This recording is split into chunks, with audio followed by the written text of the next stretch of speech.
All right, welcome AP Calc. Let's do this, lesson 20. So here we're gonna have multiple derivative rules, and we'll see what this is all about. But you know what to do best. It says here, given the function y, find dy dx in any form. So let's take a look at the first question. Here, simply, if I have y is equal to negative x to the fourth, what is dy dx? And this is simply just negative 4x cubed.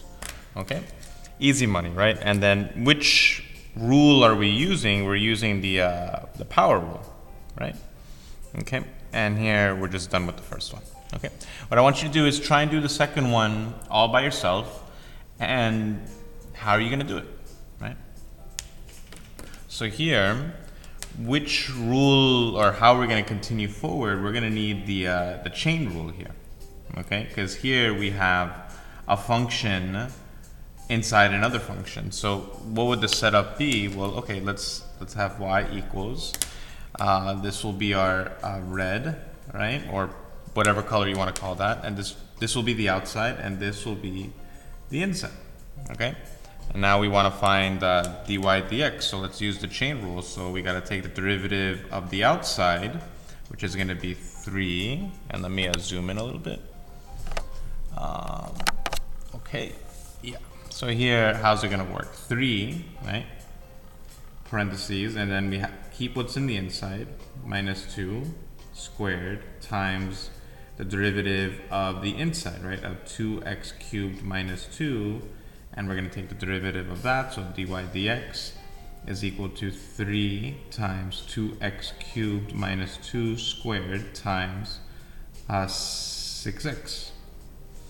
And then how do we continue forward? We just say dy dx equals 3 times the 6x is 18x, 2x cubed minus 2 squared. And that's it. And this is dy dx. Okie dokie. And this was not too bad, right?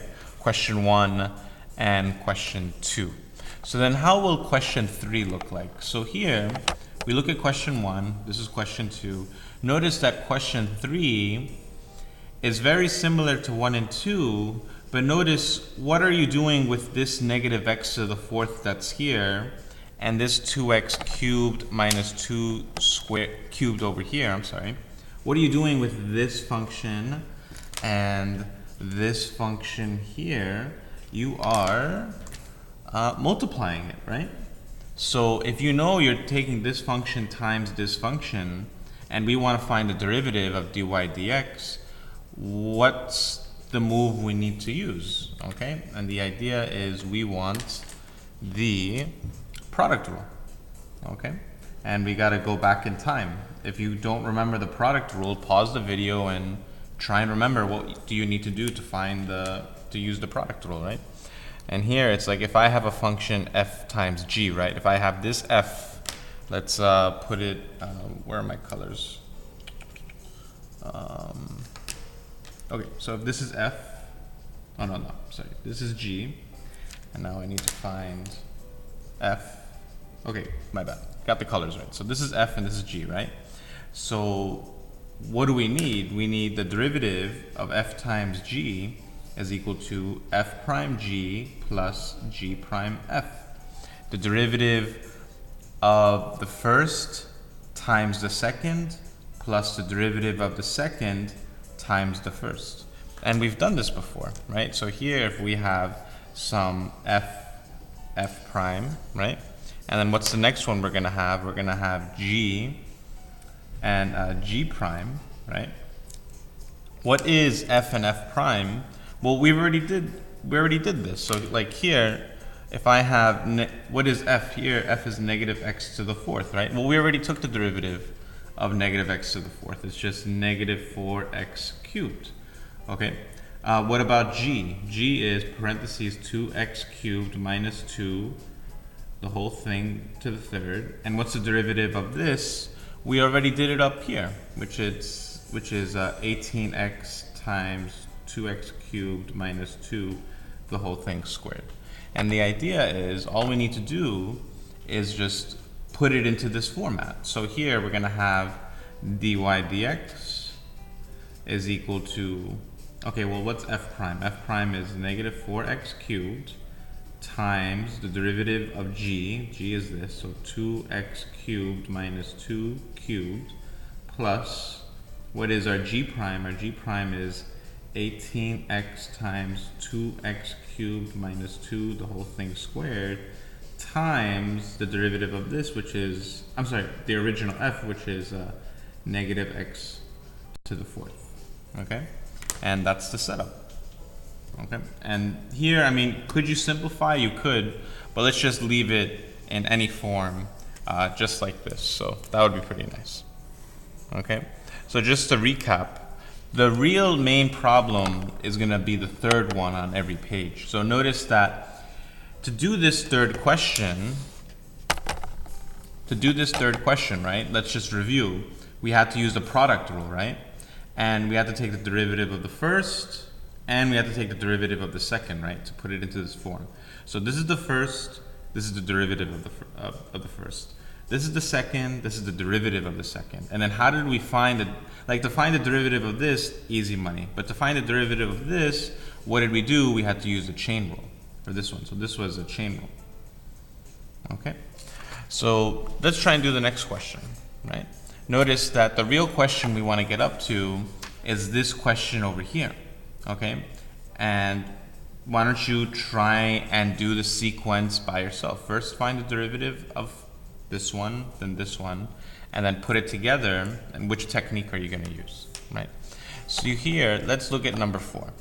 It says we have the derivative of y equals 6x squared. So here, which technique are we going to have to use to be able to continue with this? We're going to need the chain rule, okay? So here we have y equals, and now let's just set it up. We have our outside and what's our inside? So our outside is sine with the parentheses, and what's the inside will be 6x squared. Right? Okay, now what do we have? We have dy dx is equal to, okay, the derivative of the outside is cosine 6x squared times the derivative of 6x squared. Right?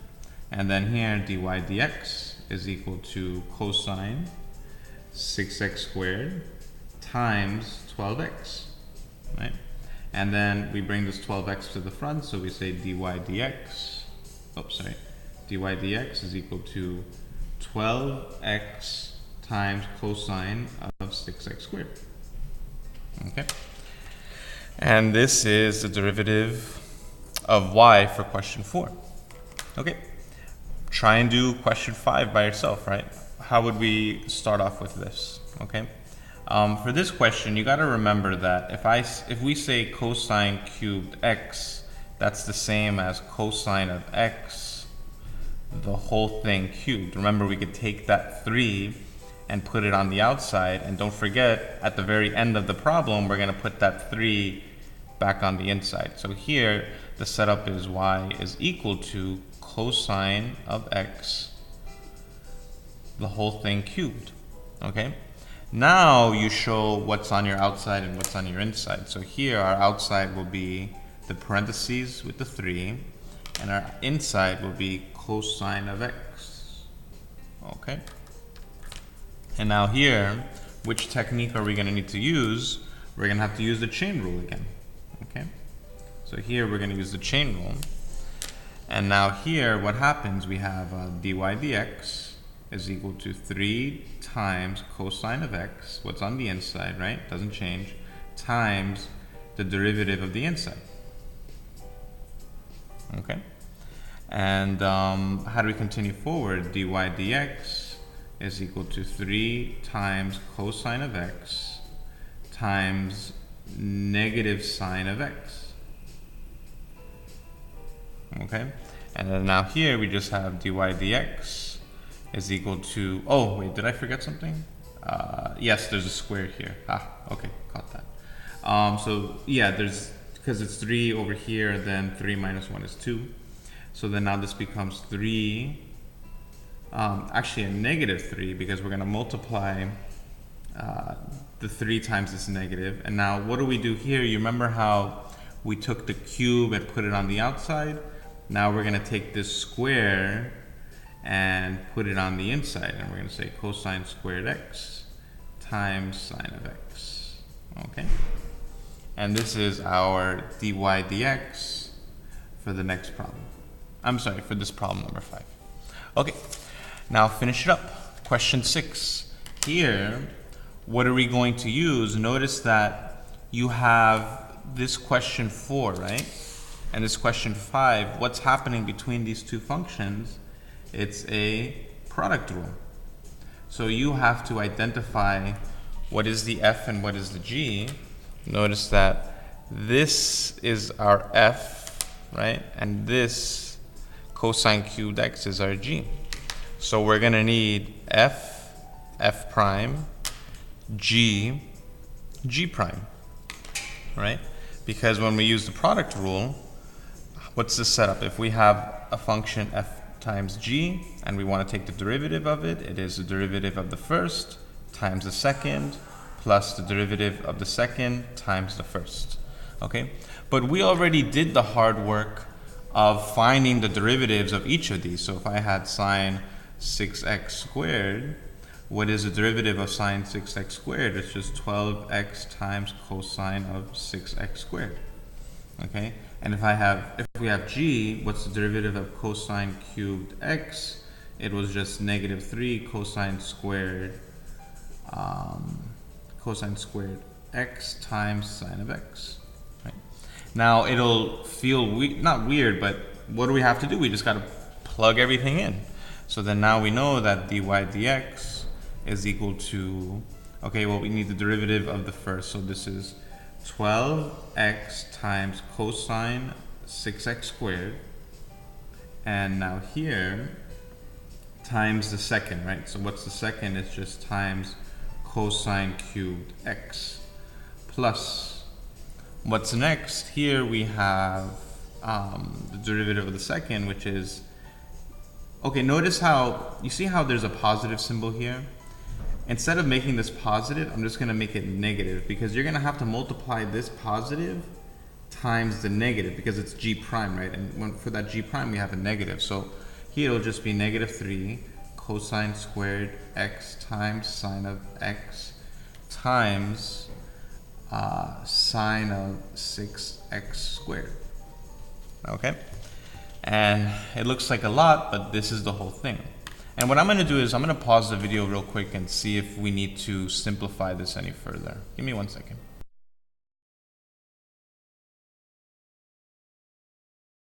I hope this video helped. What I'll do is I'll have 2 problems up that are very similar, and then I'll show you how to do the next page, which is, what is it, questions 7 to 9 and also 10 to 12. Okay. Hope the first video helped. Enjoy.